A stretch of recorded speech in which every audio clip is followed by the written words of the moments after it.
windows, plugged in a bunch of fans, and stood in front of the open refrigerator. "We should call a repairman," I said. "Or it's possible we'll die here." Mom shook her head, going into full-on Professor Wachowski mode. Even though we're both short, she looks a lot more intimidating than I do, with her square jaw and serious eyes. She looks like the type of person who won't lose an argument, who can't take a joke. I look like my dad. "No," Mom said. "I'm not dealing with this the week before we leave. The movers are coming on Friday." She turned and leaned into the fridge door. "Why don't you go out? See your friends. Come back tonight when it's cooled down." I twisted my watch around my wrist. "Nah, that's okay." "You don't want to?" she asked. "Did something happen with Mika and David?" "Of course not," I said. "I just don't feel like going out. I feel like staying home and helping and being the good daughter." God, I sounded suspicious, even to myself. But Mom didn't notice. She held out a few 100-yen coins. "In that case, go to the konbini and buy some of those towels you put in the freezer and wrap around your neck." I contemplated the money in her hand, but the heat made it swim across my vision. Going outside meant walking into the boiling air. It meant walking down the little streets I knew so well, past humming vending machines and stray cats stretched out in apartment building entrances. Every time I did that, I was reminded of all the little things I loved about this city and how they were about to slip away forever. And today, of all days, I really didn't need that reminder. "Or," I said, trying to sound upbeat, "I could pack." Packing was, of course, a terrible idea. Even the thought of it was oppressive. Like if I stood in my room for too long, the walls would start tightening around me, trash compacting me in. I stood in the doorway and focused on how familiar it all was. Our house was small and semi-dilapidated, and my room was predictably small to match, with only a twin bed, a desk pushed against the window, and a few red bookshelves running along the walls. But the problem wasn't the size. It was the stuff.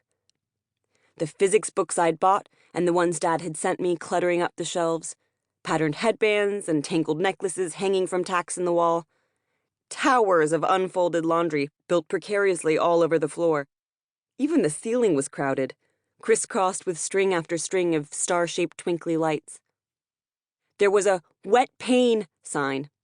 It was supposed to say wet paint, propped up against my closet that Mika had stolen from outside her apartment building. A Rutgers University flag pinned above my bed, Totoro stuffed toys on my pillow, and boxes of platinum blonde hair dye everywhere. Those I needed to get rid of. I'd stopped dyeing my hair blonde since the last touch-up had turned it an attractive shade of Fanta orange.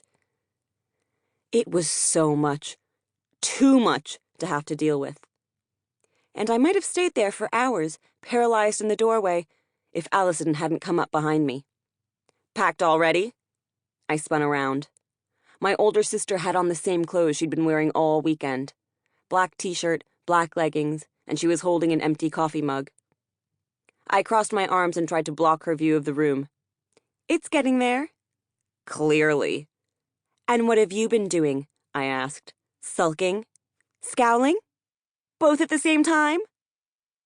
She narrowed her eyes but didn't say anything. Allison was in Tokyo for the summer after her first year at Sarah Lawrence. She'd spent the past 3 months staying up all night and drinking coffee and barely leaving her bedroom during sunlight hours.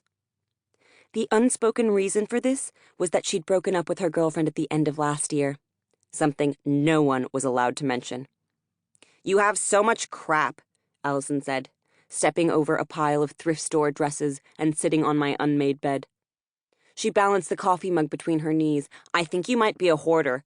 "I am not a hoarder," I said. "This is not hoarding." She arched an eyebrow.